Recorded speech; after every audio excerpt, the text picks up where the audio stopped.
Nau mai, hara mai kia tau mai ki tēnei pāhotanga mataora ko Auaha Live. Ngā mihi mahana kia koutou katoa. Ko Sandra Julian ahau, ko Ngāti Mutunga, Ngāti Tama, Pautama, me te atiawa o ku iwi. Kia ora and welcome to this episode of Auaha Live. This is where I interview the many talented people that dedicate themselves to the business events industry in Aotearoa. And it's almost like it's the hidden workforce that no one knows about. I'm your host, Sandra Julian. I'm the founder of Auaha, a business event agency and an approved professional conference organizer. That's always such a mouthful every week. Thank you for joining us live today. Please say hello in the comments. We would love for you to submit any questions or join the conversation. This isn't just a two-way conversation. If you're joining us here on Facebook, drop a comment and let us know that you're here, and be good to hear from you. All right, my guest today is no stranger to the business events industry. We have been here a while. She is also an approved professional conference organizer, and we have known each other for many a years as colleagues, when we get together with our other approved professional conference organizer colleagues. So let me introduce you to Glenda Harding, founder of Harding Consultants. Kia ora, Glenda, welcome along. Marina, Sandra, thank you very much for inviting me to join you today. Yeah, I'm looking forward to our conversation. Let's start by, why don't you introduce yourself and what your business does? Thank you. Yes, well, I've, as Sandra has indicated, I'm one of the handful of professional conference organisers that's been approved to our wonderful select group. And I think it's important to note that we are that way because we meet quite a rigid set of criteria, and we have a wonderful collegiality amongst our colleagues. So again, thank you for inviting me to be with you today, Sandra. So my business is Harding Consultants, is the professional name, but I trade as Harding Conferences when I'm talking about my conference side of the business, and then it's Harding Consultants with the recruitment. So we have been in the conference sector for 25 plus years. We do predominantly conferences for associations that are, again, mostly national conferences with a few, we get a few delegates come from overseas, but in this, I guess, current climate, we're a little bit fortunate that we're not running international conferences that often. We've got a small team. I'm wonderfully supportive. I can only do what I do, or our company only does what it does because we've got, a great group of colleagues. We have a lot of fun together, which is always important in this stressful environment of event organising. What else would you like me to say? Yeah, so tell me a bit more about the training side to your business. Right, yes. So in my early days, I headed to Australia on the big OE to save money because it costs quite a lot of money to get to the UK then. So that was a pretty favoured thing to do, was to hop across the ditch and earn quite a bit more money. But so instead I didn't get really much past Australia because I found myself in this amazing career as a recruitment consultant. And I came back to New Zealand and set the business up for the Australian business owners. So, we were incredibly successful in New Zealand, and in the days recruitment consulting was so many more around now, but in those days it was, a much smaller group. So I sort of fell into doing the training really. I organised a conference, not in a professional capacity, but in a voluntary capacity for the recruitment body, and we brought out an amazing guy from the States. And when he was here, he we got on extremely well together, and he said, would I be interested in running, doing his training in New Zealand and Australia. So that was the start of doing that, and I've been doing that also for 25 plus years. And so that just involves taking recruitment consultants through. It's very much a philosophy rather than, it doesn't go into the depths of, say, interviewing techniques and things like that. But it's an incredibly successful program, and I enjoy delivering it. In this environment at the moment, of course, is not, the recruitment sector has been a bit challenged. So, I fit the training in and around my conferencing rather than the other way around. So it's not a full-time, it's not as big a part of my business as it was originally.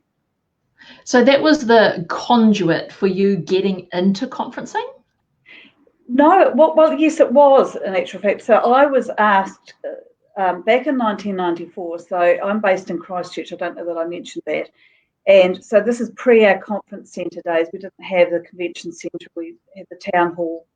I was asked from a colleague in Wellington if I'd do the recruitment, HR really, for this massive event that was happening. So 1,500 delegates from 55 countries.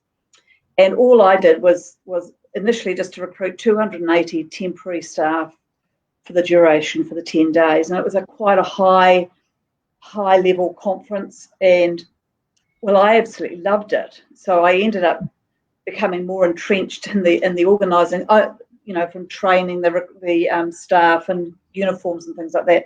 And it had these massive budgets. So I just loved it. And they actually had, I've never forgotten this, because of course there's never ever been anything like that again. But if you think back 25 years ago, 1994, the theming budget alone for the social functions was $1 million. So I know it's inconceivable. $1 million. The sponsors for a lunch, for argument's sake, paid $75,000. Now this is 25 years ago, a massive amount of money just for naming rights to one lunch. But of course the napkins were all rolled gold with the crest of the organisation embossed into it. I've still kept the samples of them because it was just. So I thought, after that, wow, I could do this, So I approached the professional body, the recruitment industry first, and said, look, instead of one of our wonderful colleagues had organised the conference in a professional capacity the year before, I said, look, would you give me a chance to do it? And they trusted me, so off I ran. I feel like I spent the whole year organising the one conference. And really my business just grew organically from that. It was, if I say so myself, it was incredibly successful. But I am still waiting to get those massive budgets. I'm afraid that's never been. I was going to say, what a wonderful introduction to the world of conferencing, an event with a massive budget, and 25 years ago. I mean, that's a massive budget in today's terms, let alone like 25 years ago. That exactly. was. And the undertaking itself was massive if you think about the infrastructure that wasn't here in Christchurch. So one of the Cal Stadium, they actually built a mezzanine floor because there wasn't anywhere that could accommodate 1,500 people at one time. And so the people who organised it, the scale, we didn't have technology like we've got today. I even just tried to do the rosters. So, we had to have all of our temp staff had to be fully conversant with first aid, because there was a high possibility that these senior executives could all, somebody could have a heart attack. And so where do you get people with that skill set who can work for 10 days, who are not already, and they had to have, fantastic PR skills, they had to be able to communicate with a wide range of people. So I was inspired by I used firemen, because they work a shift of 4 days on, 4 days off. And in those days, all the ANZET flight attendants. So we gathered a whole group of these wonderful people together, and we had a lot of fun. But, just for me, I had to get somebody to try to write me a computer program so that I could manage the staffing, the rosters, because it literally was pretty much not quite 24 hours around the clock. But, yeah, so when I look back, yeah. I mean, and the size, not only the budget, but the size and the scale of what you were organising, that's phenomenal. And I hasten to add, I had nothing to do with that, with all the organising, but what it did give me, like just a taste for organising or witnessing the organising of transport, for argument's sake, because it was so accommodated all around in different hotels. So just all the buses, they had to bring buses into Christchurch from other locations because there weren't enough buses here to actually accommodate. It was very impressive and a very slick, very, very slick operation.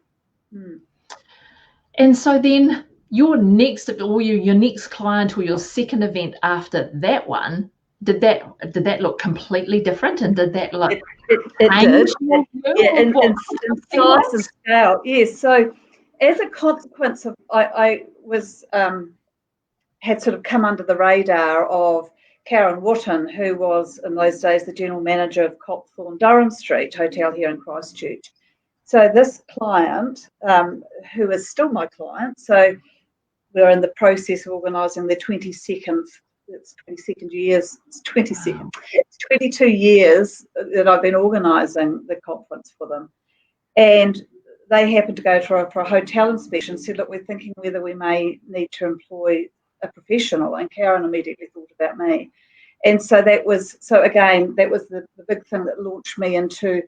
I do quite a lot of transport-related conferences because, as we know in our sector, you do a great job. The delegates love what you do, and they talk about you or what has happened. That they were on a committee for another conference and they put your name forward. So, so Treffins is a real favourite of mine because although I have ended up doing paid recruitment conferences, this was something that was, truly took me out of. There was no comfort zone because I didn't know anything about the sector, and I'm very proud of that. The conference is now seen as being the mainstay and one of the most important, the most valuable things that Treffins does for its members, and we've grown that considerably in both sponsorship and attendances, and it's a very highly regarded conference. Yeah, no, that's lovely. I mean, 22 years with one client, Glenda, that's phenomenal. I'm actually proud to say that most of my business, if I haven't been invited back to do the conference, is because it was like a sort of a one-off conference. So I've always been very, very fortunate, and I guess we've earned the stripes because we do put ourselves out there for our clients. We take it on very passionately and we work, we give it our all, like we all do. And if you're in our sector and you're good, you have to be prepared to, as you know, we never want to work out actually how many hours we do on a job because you wouldn't do it if you were measuring what you do on your hourly rate, because it would be, it gives you, I get so much enjoyment out of taking something, takes 12, most of them take about 12 months from start to inception, and I still love that buzz of the pack-in day, and it's sort of like it's stressful, but it's exciting because you're seeing your plans all coming into fruition. Yeah, and I think that's the exciting bit. I think is where you get to see the vision that you've been working on come to life, and sometimes it still blows me away. You have this really clear vision in your mind of what you want it to be, and you've communicated that to everyone, but then you turn up on site and it becomes real, and sometimes it just blows your mind that it is 10 times better than the vision that you had in your head that you were working towards. That's right. And I think one of the things that I do, as I attended the PCOA conference earlier this week in Auckland, I went to one of the hubs, so it was quite an undertaking for the Australasian body. They had 6 hubs in Australia and one in Auckland. Anyway, the incredible Gilbert Inoka spoke at that, and he was just wonderful, and he posted, how he made New Zealand look was fantastic. But one of the things that he said about, success, and it just rings true so much to what I just do instinctively. So nobody's ever told me to do this, but it's taking everybody on your journey of how the event's going to look like. So, you know, I've always gone out of my way to make friends with the person, the chefs and the cooks and the people who are serving, the people who are cleaning, everybody that's involved in the venue, our AV technicians, all of those many wonderful people, without whom, if one of those falls over, then it impacts the whole event. And I've always just taken them on my journey. I've taken them, you know, and I often get some lovely comments from, you know, venue staff about how lovely it's been working with us. And I was quite buzzed to hear Gilbert saying about that's, you know, one of the success of building a good team is that you take everybody on your journey with you. Yeah, I totally agree. It's not something that you can do on your own, even though you may have the vision for how it will roll out. There is still everyone that you have to impart that with. So totally. Yeah. So the PCOA conference, let's chat about that for a bit. So 6 clubs across the ditch. Yeah. How did that go? How did that? Well, I think, you know, we all talked a week earlier, didn't we, in Auckland at our event, our Be Reconnected, and about the challenge of hybrid events. So, I attended physically, and Teresa took part virtually here in Christchurch, so that we could have a real, and it's using the software that we have, which is, you know, Events Air. So it was actually seeing how that all rolls out, not in the test environment, but in the real world. And to be honest, the technology worked brilliantly, so that was a great relief. Sure. There is no argument after that experience that being there in person is leaps ahead of virtual. And, you know, we all talk about how easily we get distracted when you're watching something. You know, you can jump on your laptop and do some emails or whatever, you know, multitasking, like we're all good and bad at doing, because it's not necessarily a good thing.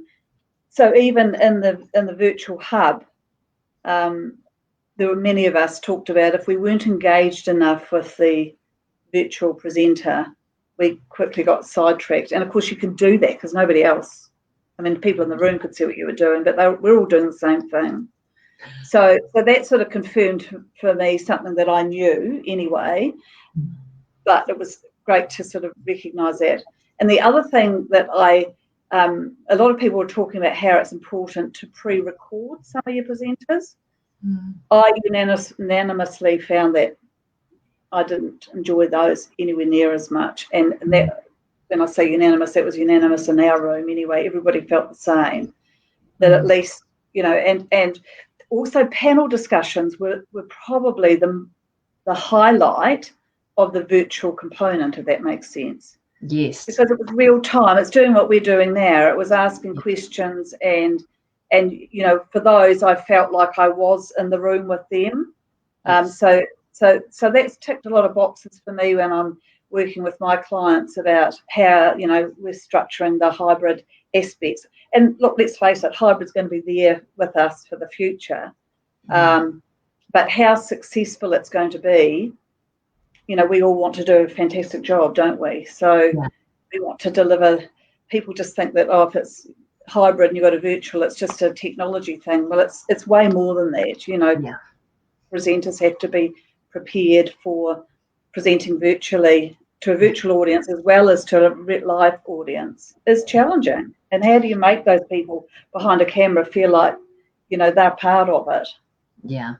And it does come down to how you structure it and how you consciously think about the engagement piece. And so speakers can't, this is my belief, is speakers can't just show up on camera and deliver their normal on stage presentation to a camera and expect the same kind of level of response, because the people at the other end of the camera need engagement and they need to be brought in with intention. So it's how speakers can adjust their presentation to be intentionally for a virtual event. And I think there's a little bit of talent behind how that happens with success. Definitely. And communicating that to to presenters that they understand the importance of it, particularly presenters who are used to presenting in the real world, and they are very good at it, but that doesn't necessarily mean that they're going to be good at the virtual. And so, I spoke with Greg Ward, who of course is a wonderful professional MC, and he's got some of his clients now that it's actually compulsory for the presenters to do an engagement with him prior to every conference, and failure to meet that means that they won't present. And he said they've just got to the point where they've had to be quite absolute about that. And it's just little things like you did with me today, was the positioning my camera slightly, and all of those things make a big difference, don't they? It's and conveying that clearly to our speakers is going to be a challenge. Yeah. And then the design of our program has to be such that it is taking into account the people's energy for sitting in front of their computer, and how do you get them engaged and participating so it doesn't feel as though they're just sitting and watching like a Netflix show for hours on end. So that's right, because they just won't do it. No, that's right. So I think there is a lot of there's a lot that goes to a virtual and a hybrid event, that it isn't a matter of the technology. The technology is just the enabler. And we've done things over the years to make our in-person events really engaging, and we think deeply about where the delegates go and how they move and the placement of everything that's in the venue to ensure the delegate engagement piece in an on-site event. So it's just, we're thinking about the same thing, but just in a different way, I think. That's right. And I think we understand as a sector, we understand the issues and the challenges, but, explaining that message clearly to our clients and to our delegates too, there's that value. A virtual event is a much cheaper event to run than a physical event, but a hybrid event is way more expensive again. And but delegates expect to sort of rock on up and maybe not even pay anything for the privilege, or if they are going to pay, it's only going to be a token, and it's that's just not going to work. It's just that's not going to be viable. So it's challenging, but it's exciting too that we're having to rethink where we're going and rethinking about the focus of how we do things differently. I think it puts us on our toes, which I think is wonderful. So what does business look like for you this year during COVID? Well, when I say to people that 75% of our business has moved to 2021, it's pretty sobering. I'm sure most conference organisers are in the same situation as us from a financial perspective, in that 75% of our income comes after the event has run. So we get payments moving forward. So it's not that we have zero income coming in, but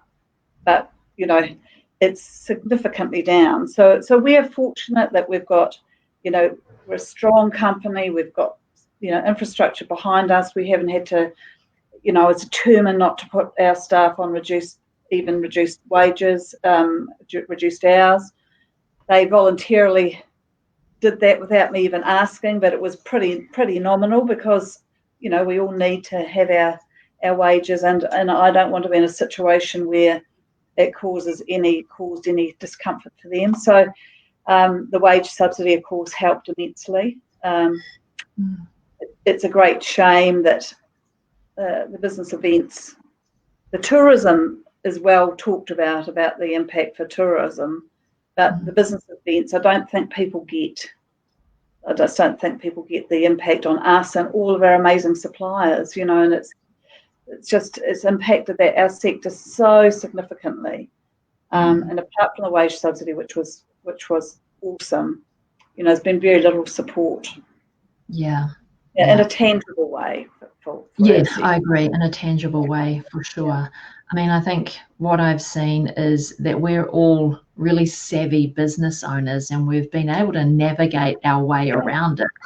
And without looking for the handout, it's like we took the wage subsidy, but, we just got on with what we needed to do in our business and worked out how. I haven't seen many like disappear for good, No, it's amazing actually, isn't it? That, and certainly not within our, select approved group. That of course we've all had to make changes. And let's be honest, I'm a much smaller operator than many of my colleagues, so it's not as if and I know many of our many companies have had to reduce their staff because I'm not talking about a massive number, so it's much easier for me from that perspective. And we say that 75% of the business has moved. I was lucky that some of my events were biennial, so they've just shifted a year. But I had others that by moving to 2021, it's a complete cancellation in effect because they won't hold a conference in 2020. Yeah. And we also, the industry has been amazing, hasn't it, with all of the support they've given back to our clients, of not, of being very, very cooperative about changing of dates and it's not just because of lockdowns that we haven't been able to run our events, but we've also had conferences booked into some of the hotels that are now in MIQ, and so in some cases we've had to redo all of the collateral, all the websites, all of our software for change of venue and change of date, sometimes twice, and we don't get paid anything extra for that. Do we?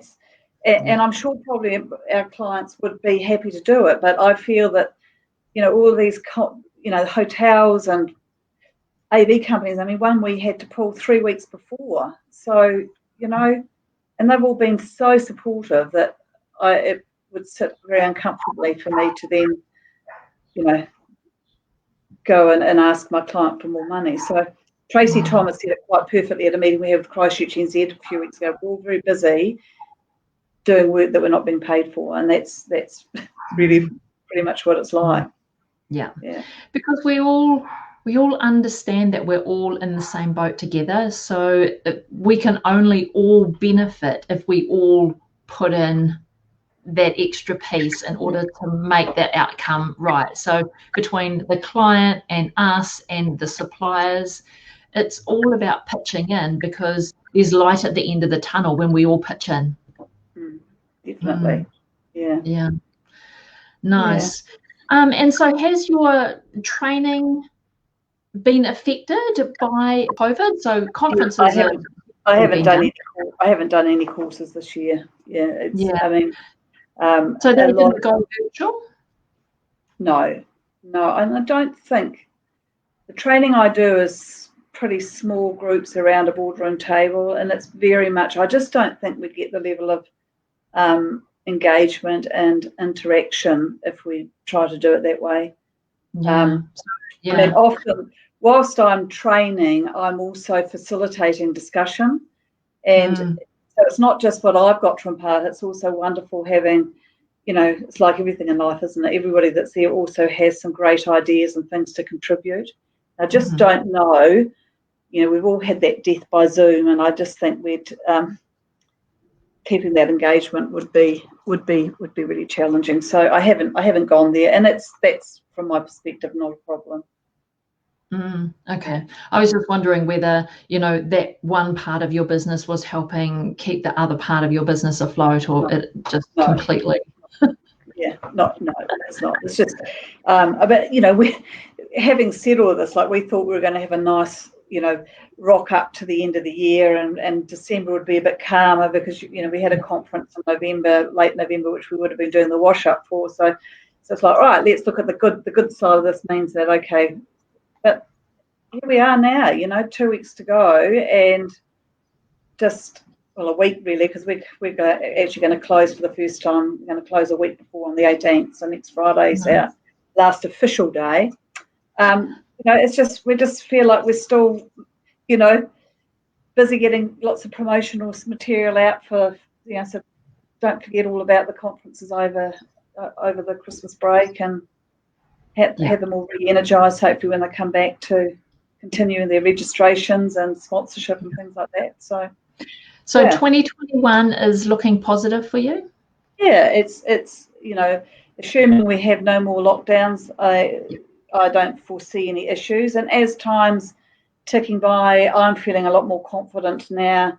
I'm not going to be surprised if something happens, but I can't see us going into another lockdown.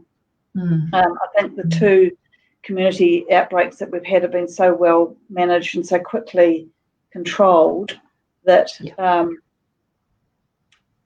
but I mean, we're all crystal ball gazing, aren't we? So yeah. But it's just, we can only go on what we've seen, and as time goes by, and we have these little outbreaks and are managed without the rest of the country really being affected, that does give you hope that as we move forward, managing COVID in other ways other than lockdown is being seen. So that does give hope. And for us too, because our conferences are national, I mean, if any of the main cities had to go into lockdown, it would necessitate a postponement of the event, because the numbers that come from all of those main centres, and of course particularly Auckland, that's a given for all sectors, isn't it? Auckland's our biggest city, and the impact would be great, but even if it was Christchurch, well, we wouldn't be able to leave, so that would be an issue. So any lockdown for us, and we can't do anything in level 2, even though we can run an event for 100 people. Our events are all greater than that, but they also rely on exhibition and sponsors, and so operating a 2-stream event just wouldn't work. We need that engagement for corporate events. That would be an easier thing to do, but so we have to be in level 1 for us for all of our events really to function. So yeah. And are you planning, as part of your risk management, that if it doesn't run in person, that it will switch to a virtual, or your risk management is to postpone out? Well, I do have one client who is next year has said they won't postpone and this is a new client, not a new client for us, sorry. This is an event that hasn't been postponed, so this is a standalone event for 2021, and so they want to go virtual. So I'm in the process of preparing a paper for them so that they can see the financial implications of doing that. Would just be, I think, too cost prohibitive, because of course we could be geared up to do it. It's not the ability to do it, it's just the loss. Hotels are really fantastic about postponing to another date, but a week out from a conference and we say, well, no, we're not going to postpone, we're actually going to cancel. I couldn't, hand on heart, expect them to not ask for any penalties. And as we know, it could happen literally up to the day. So as I say, I'm in the process of preparing a paper for them, just to sort of hopefully help them understand that if you're going to go virtual, you need to go virtual from the outset. I just don't think, I'm not sure what your thoughts are about that, or how, I just... We've got 2 big events in March, and we are preparing to go virtual with both of them, and on the understanding, so when we opened registrations, part of the terms and conditions was that if we move into level 2, the event will go virtual, your registration fees will stay the same, because the client still has to pay 100% of the catering, 100% of the venue, 100% of all of those costs. So there's not like, when you switch it virtual, you can refund registration fees. So we've gone out from the get-go with that messaging, is the registration fees are the registration fees, whether you attend in person or whether it's switched to a virtual event. So we're not seeing any change in revenue, and there won't be any additional cost to us to switch it to virtual, because we're already using the technology for the in-person event anyway. So there's yes, we've worked through all of those strands to, you know, make sure that if we went from here to here, from in-person to virtual, what that cost, that additional cost would be, and what. And you've had no kickback from delegates on that. That's great.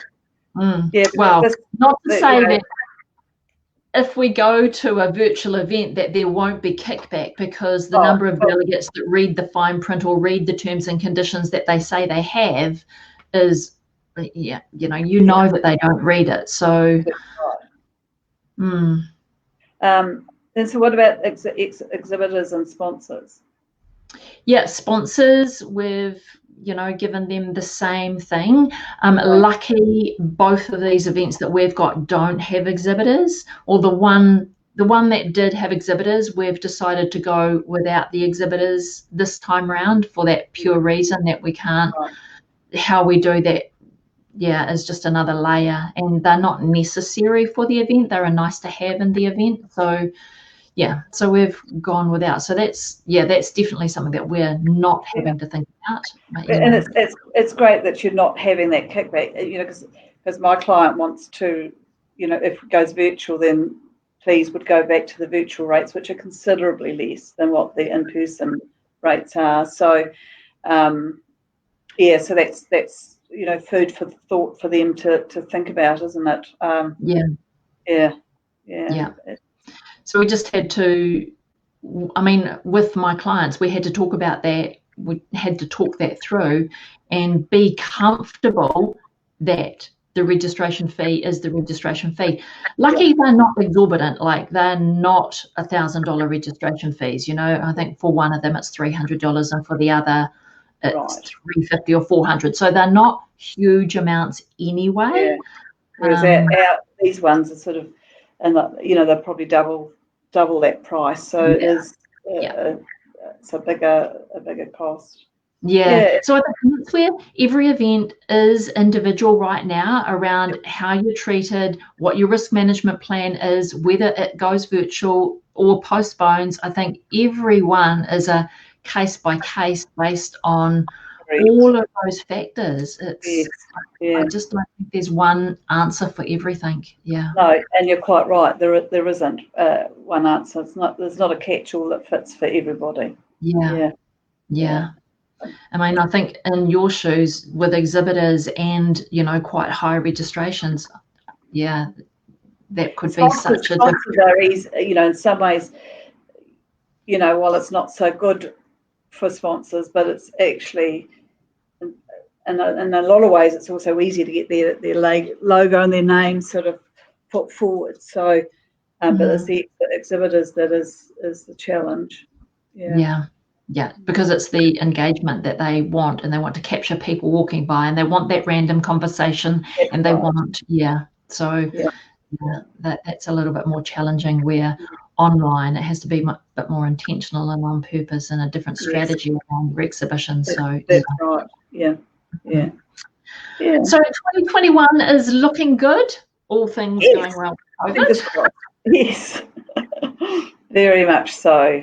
And sort of hearing today, we don't have any date, and while it's disappointing that the borders between Australia and New Zealand, they don't see them being open before February, but it does suggest that the inference in that is that maybe sometime in February we might be seeing that. And I think that will make a big difference for the business event sector, and also, of course, tourism. So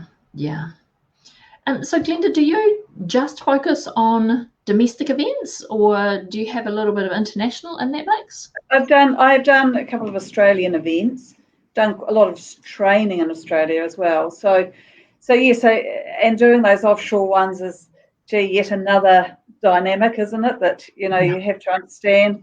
Australia has a different sort of language to the things that they call, our industry lingo is different. So it was, in the different currencies, and, huge challenge for PCOA with the time differences. So Perth, of course, was the main cause of the events not starting till late in the afternoon. Well, sorry, late morning, early afternoon. And that wasn't ideal from New Zealand's perspective. Yeah. Having afternoon tea at 5 o'clock is not really how we rock. So all of those extra dynamics come into play, don't they, when you've it's interesting. Because when you have a virtual event, you open yourself up to being a global event. So therefore, it's where are my delegates coming from? So which time zone am I going to be operating in? That's right. And I think that's really what it comes down to. Is where is the majority of your delegates located? And therefore, that's the time zone that becomes primary. And then everyone else adjusts to that. Yeah. Do you bring in like many speakers from overseas? Like, has that been a challenge with your events? It's been a challenge because, of course, we've had international presenters booked for the conferences to come to present. But I think that's been the flip side of that is it's good, because it means now that people are more accepting of having an international presenter presenting virtually. So I think that opens us up to the wonderful opportunity to have way more international presenters come in and share their expertise, because of the cost and the time it takes for somebody to come from the UK or the States as examples. So I think is one of the there's quite a lot of positive things have come out of this horrendous disease, and I'm talking obviously from a business perspective, and that I think is one of them, that people will just accept that is much more the norm now, and that's good. That's great for our environment and all sorts of good reasons. I think it's really proven that those that were unsure about the technology to make that happen effectively, being in lockdown has really proved that we have the technology and they are quite stable, and it can be quite engaging with the audience in the room and a remote speaker, just putting the right technology pieces together. That it's not as I'm not going to say terrible, but it's not as one way as it used to be a few years ago when you brought a speaker in. And you had terrible technical glitches, didn't you? It was like you test and the internet, something would happen, and so all of that is just so much stable these days. Of course we always do checks beforehand, a day or so beforehand. That always happens, and that would continue to happen. But that's just quite commonplace now. Right. I mean, and that's one of the positives that I think has come out of COVID, is that more and more people have become familiar with technology, and it's becoming an everyday thing. I mean, luckily our internet, got upgraded, so it's been stable throughout lockdown when everyone's online and doing video and communicating that way. But just the leveling up of lots of people who probably would never have even thought about knowing how to Zoom someone or video conversations or anything. So for us it was technology that we knew and we were already comfortable with. But I know, just on a social perspective, I initiated with my various groups of friends quite a few Zoom parties, and they were great fun. I think our record with one group, we started at 5 o'clock for happy hour drinks, and I think it finished at about 11 o'clock at night. I think it was like a 7-hour marathon where everybody went off at various stages and had their tea and came back. Oh my gosh, we were still talking, and it was fantastic. And it was, whilst it wasn't as good as being in person, it was much nicer than some of the Zoom meetings, because you were in touch with people in ways that you hadn't been able to. And it was, I found the social aspect of, and all these, friends of mine who don't, not all, but some of my friends who are technologically, well, they don't really embrace technology. I thought I'd better not say that in case anyone's listening. But so they upskilled really quickly. It was, this isn't as scary as I thought it was going to be. Yeah. And I think that's been a real bonus. Yeah. All right, Glenda, I love chatting to you, and I could always chat to you for hours. But before we wrap up here today, what has been one of your aha moments in business? Well, I think it's something I learnt after my first paid conference. And Jim Haney, who used to run a speakers bureau many years ago, we had a few of his speakers at the event, and he said to me, and it was incredibly successful for something that I had never done before. It was a very successful event, and he said the one thing you must do is change, because he said if you delivered that same event again today to that same audience, your success rating, which was sort of off the roof really, it's like 9.75 satisfaction out of 10. He said you wouldn't get that because expectations would be higher. So every time you do something, and particularly clients that I've been doing, and Traffins is not the only one I've been doing for not quite as long as 22 years. I've got another one that's been, I think we're on their 18th conference for them, is I always do something that the delegates aren't expecting me to do. So if the conference dinners or social functions theme is something, and they're coming to get dressed up, for example, the room and the whole event will never be around. It'll tie in, but it'll be something completely different to what they're expecting. And when I go to a new city, not a new city, but every city I go to, I try not to do what people would expect you to do. I try to do something that's just out of the norm. And I think that was the best bit of advice I've ever been given, and I apply that I still apply that to every conference I do. What can we do that they're not expecting? What can we change up? Yeah, I love that. Yeah, I really do. That's awesome.